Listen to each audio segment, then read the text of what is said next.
I'm with Natalie Levy Sopinsky from Rescues Without Borders. Now, Natalie, what is Rescues Without Borders? Rescues Without Borders is a volunteer group of volunteer medics, and first responders throughout Israel, throughout the land of Israel. And when were you started and why were you started? We started in 2001 because the main humanitarian, the main medical group, MADA, Magen David Adom, was very, very slow and reluctant to come out to Yehuda and Shomron, the West Bank areas. They would not come when called. It took a long, long time. And our security officers and our security forces out there saw victims who were injured, and nobody was treating them. So they actually decided to learn first aid, and that's how it was formed. They became medics. So is Rescues Without Borders an Israeli organization? Yes, it's Israeli. Yeah. And is everybody that works with you volunteer? Everybody's volunteer. So who do you have working with you? What sort of people? Mommies and daddies, normal people. They have normal jobs, builders, teachers, accountants, laborers. Some people don't have jobs. These people are volunteers. They do this on the side. And what do they do here in the land specifically? They respond to calls. We work together with Magen David Adom and the IDF. And when there are car accidents, a lot of car accidents on the road, terror attacks, people having babies, men having heart attacks, these type of medical incidents, people call for help. They call the Moked, which is a 4-digit call center, kind of similar to 911 in other places. And we are on that, we're in that communication network. We are out in the areas, Bethlehem, Efrat, Gush Etzion, all places people call the West Bank, all those areas, north of Jerusalem, south of Jerusalem. Those are not the cities. Those are like peripheral villages and settlements. And that's where we live, and that's where we respond. Of course, Etzion, Gush Etzion, that area, there's quite a lot of terrorist attacks in that area, isn't there? That's right. That's right. There are. So you're saving people's lives? We're saving people's lives. Yeah. We get there first. We get there fast because we live there. We're not in some station in Tel Aviv or a station in Jerusalem. We're living there. So as soon as they get the call, whoever's closest can actually get there by foot. They run to the scene. They get there and treat the victim and get them stable and then wait with them till the ambulance comes from the city. When there's a disaster that happens around the world, do you respond to that as well? We respond to disasters around the world. I have a whole list here of different disasters we responded to. Most recently, the Surfside collapse of the towers in Miami we went to, but we've gone to Sri Lanka, we've gone to Turkey, Nepal, Haiti, Mali, a long list of places, Thailand. We send teams to those disasters, and we actually train others there. So then when the next disaster happens, we have a trained team there on the ground. Now, you've just already said that you're in Miami. Are you still in Miami at the moment looking for bodies? No, they came back. Came back. How quickly were you able to actually get out and respond to that? We got there 2 days after, I believe. We got there, I think, the second or third day. Very fast, very fast. We don't need permission from the government. We're a private organization. How was it for the people that were there looking for these people that have been buried underground? It was a horrible situation. From what I understand from our rescuers telling me, they put all the families in a hotel lobby, and while the community was helpful with food and basic needs, there was nobody talking to them. They were sitting there alone, with no news. So our rescuers actually were very helpful with that. They are trained in post-trauma support, and they actually spoke with them and held their hand and prayed with them and brought them news from the field. And they told me they were very surprised. Nobody else was there. Nobody else in uniform was there. Those people were sitting there alone. It's giving encouragement at a very difficult time, isn't it? Yeah, hope, and just, sometimes I guess anybody can understand this. When you experience a loss in a family, it's sometimes very, very helpful to have a third party come in, someone who you don't know, and then you can actually open up. You don't have to worry about anything else. You can feel free with that third party, and I think that's where our rescuers really were helpful. How do you decide where to respond to around the world? That's a good question. I don't know. We respond to the disasters, and I guess where we are allowed to go and where we're quick to realize we can be helpful, if we can be helpful. And we have this training. We actually do training in people buried under rubble, collapsed buildings. We've done that before. So they know how to handle things like that. Are your volunteers all highly trained professionals? They're highly trained with medical first response emergency and search and rescue, yeah. And from what walks of life do they come from? All kinds. I mean, like I told you before, we have teachers, we have accountants, we have builders, we have older people, younger people, men, women, religious, not religious, Arab, Jew, all kinds. It's amazing. I also used to think, what is driving them? Why would anybody want to risk their life and leave in the middle of the night to help some, person who was injured on the road? And they all have a different reason. Sometimes a family member was injured. Sometimes they themselves were saved. They have, different motivations, but they're very, very noble. Have you personally been able to go out as part of a rescue team? No, but I was a victim twice. I had a baby, and they helped me in the middle of the night, and my husband had a heart situation, and they came to help us.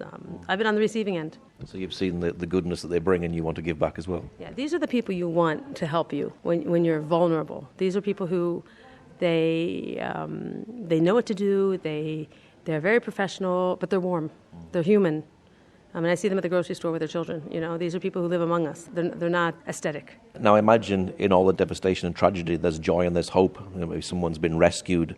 Do you have any stories of people rescued, or maybe at the last moment, or everybody thought everyone was dead? Yeah, I have a very interesting story near me. A man had a heart attack in his community, and a rescuer was actually at the store, 50 meters away, and he rescued him. He saved him. And the middle of the day, and nobody's really around. Pretty amazing, because it was an older rescuer. There are tons of stories like that. There's just tons of stories like that of rescue. Tons. Now, we just had the Gaza war just recently. Were you responding to the rockets, particularly coming from the Gaza Strip in the southern part of Israel? Yeah, we had people go down there. We had a team go down there. That's really difficult. They had to actually get special helmets and special vests, because the mortars were coming down actually when they were there helping people. They had to lie on the ground. When they had people, they had to put we have an armadillo, a ballistic blanket. They had to use a shield. They told me, the people were so scared. The ambulances were just constantly driving around and around and around. And the older people who live alone, they were very frightened. Very frightened. Our rescuers attended to whoever they could. It was a big job. What's it like when a rocket comes in the south? People lose control. They pee in their pants, they faint, they shake. The mothers cover their babies with their own body. Not everybody has the mind to lie down and to go to their shelter. They panic. They do panic. Down there along the Gaza border, they don't panic, but what they do have is post-trauma. And children there, and the adults too. They don't function the way normal children function. Like, they regress. They start acting babyish. They want to be with their mommy all the time. They won't be anywhere alone. They won't let the door be locked. They wet their bed. We have a shelter. We built a shelter there with an oxygen tank and a big playroom, so the children could be there a long, long time.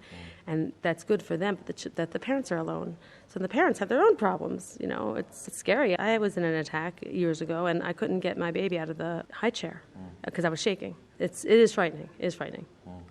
Now, there's rockets sort of coming in all the time in the south, and not always the BBC and Sky News pick that up. It can happen quite a lot. So did the people down there get used to it? They get used to it in that they live close to shelters, and they have a reinforced room in their house. And I don't know, do you ever get used to it? It's something they are used to it. They're not happy with it, and it's like, here it goes again. Yeah, it's hard to talk about to them. They're children. We have a horse farm down there, a horse therapy farm, to help them with that, and I think that helps them. But it's not something they should get used to. For instance, the balloons, they send over these balloon bombs, and children there are afraid of balloons. Children should not be afraid of balloons. Balloons should be happy, birthday parties. They're afraid. They've learned to be afraid, just like, you're right, when they hear a siren, any siren, they think it's dangerous, any siren. Does the horse farm bring therapy to the children? The horse farm is a therapy farm. Yeah, it's one-on-one, post-trauma therapy. These kids, I think it's used for lots of therapy. It creates a special bond that they can open up around an animal where they wouldn't be able to talk to their mother. That must be nice for them, just to be able to go and see an animal and let it heal them in that sense. Yeah, it's amazing. It works. It really works. Which countries around the world do you work in? I told you a few. I'll tell you some more. I have a list because there's too many to remember. I can tell you that we've set up 14 stations around the world.